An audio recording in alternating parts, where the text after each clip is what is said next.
নমস্কার, আনন্দ ভোজনে আপনাদের স্বাগত। আশা করি আপনারা সকলেই খুব ভালো আছেন। আজকে আমি যে রেসিপিটা দেখাবো খুব সিম্পল রেসিপি, কাঁকরোল আলু পেঁয়াজের মশলা।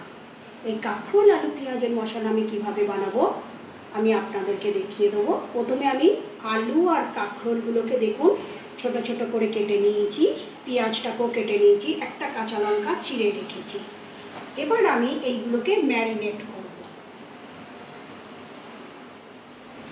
প্রথমে আমি এই আলু আর কাঁকরোলটা ম্যারিনেট করে নেব। তার জন্য আমি স্বাদ মতো নুন দেব,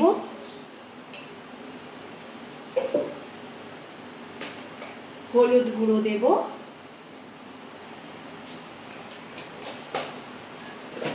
একটু লঙ্কা গুঁড়ো দেব,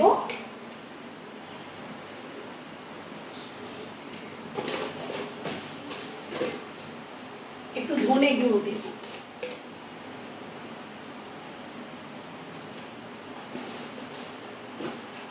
একটু জিরে গুঁড়ো দেব। যেহেতু এটা মশলা ফ্রাই হবে সেই জন্য আমি মশলাগুলোকে ম্যারিনেট করে নেব। এবার আমি ভালো করে মেখে নেব।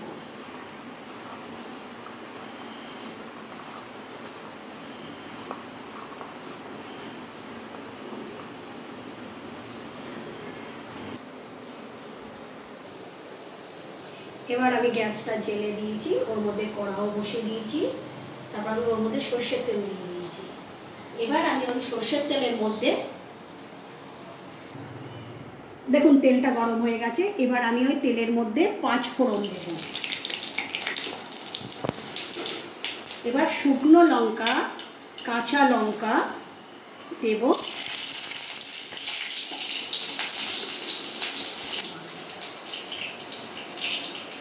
এবার আমি ওর মধ্যে পেঁয়াজ কুচি দেব।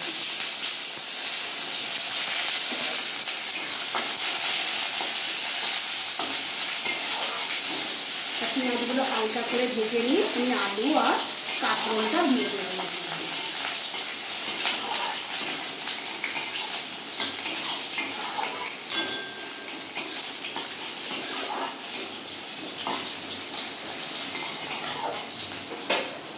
দেখুন আমার পেঁয়াজটা হালকা ভাজা হয়ে গেছে। এবার আমি আলু আর যে কাঁকরোলটা ম্যারিনেট করে রেখেছি ওগুলো আমি ওই তেলের মধ্যে দিয়ে দেব।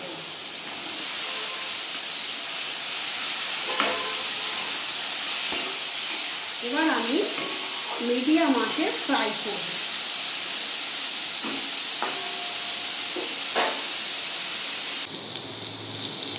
দেখুন আমার আলু আর কাঁকরোল মশলাটা কমপ্লিট হয়ে গেছে। এবার আমি এর মধ্যে ধনেপাতা কুচি দিয়ে